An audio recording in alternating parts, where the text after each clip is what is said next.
Everypony. I'm Permissive Adele, and thank you for tuning in to another one of my audio readings. Anyway, me and my brother just got back from Bronycon, and 3 words: best weekend ever.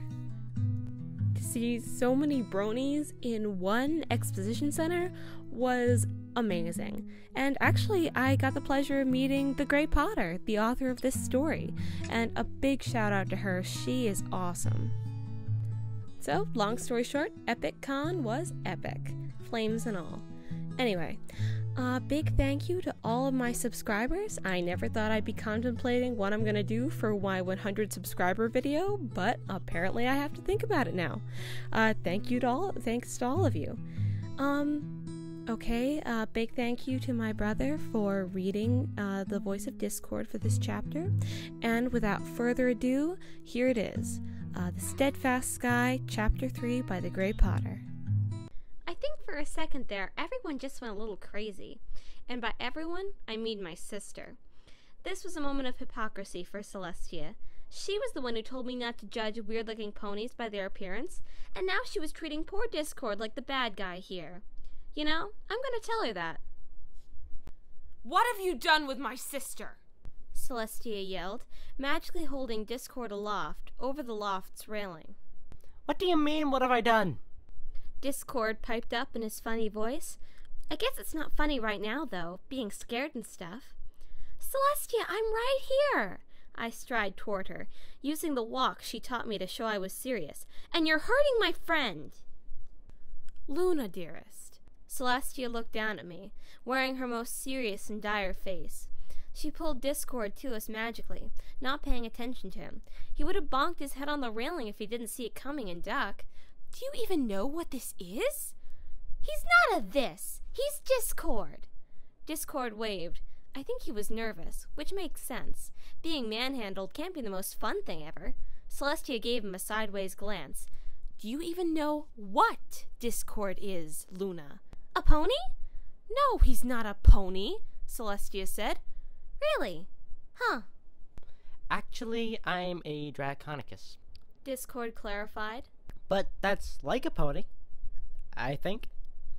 Celestia just looked at Discord silently. I guess I don't really know. More silent treatment. She does that sometimes. It makes her look so cool and imposing, but really, she's just thinking too hard. Can you put me down now, please? Celestia, right? I don't trust you, my sister replied. I don't know what you are or what you're doing here. What if you tried to hurt us? Oh, that's easy, I pipe in. If he was going to hurt us, he would have done that ages ago. We were playing princess when you came in. Well, prince and princess. Now I was getting my sister's cold stare, but I knew how to deal with it. So Discord fell out of my window and hid in my toy box.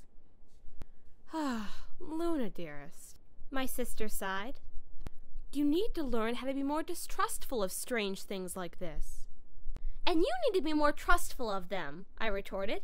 This entire time, Discord has been hanging upside down and not trying to escape or hurt you or anything, even though being put upside down must make all the blood go all funny in his head. Discord looked confused for a second, then tried to appear dramatic, flailing his arms across his face in pretend woe. When he dropped out of my window, he was scared and confused, and probably had the ability to hurt me a lot with those pointy claws, or just escape through the window again. But instead, he played princess with me.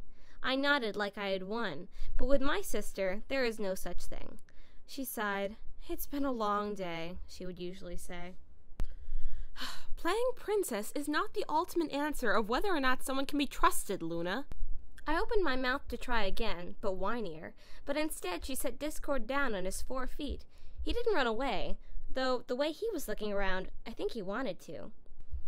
Discord, I'm sorry for treating you like I did. May you please tell me why you decided to sneak into our house and play games with my sister? Well, I wasn't gonna play games at first. Like Luna said, I was so scared. He bobbed his head dramatically again, yellow eyes jokingly huge. Out there, it's so scary.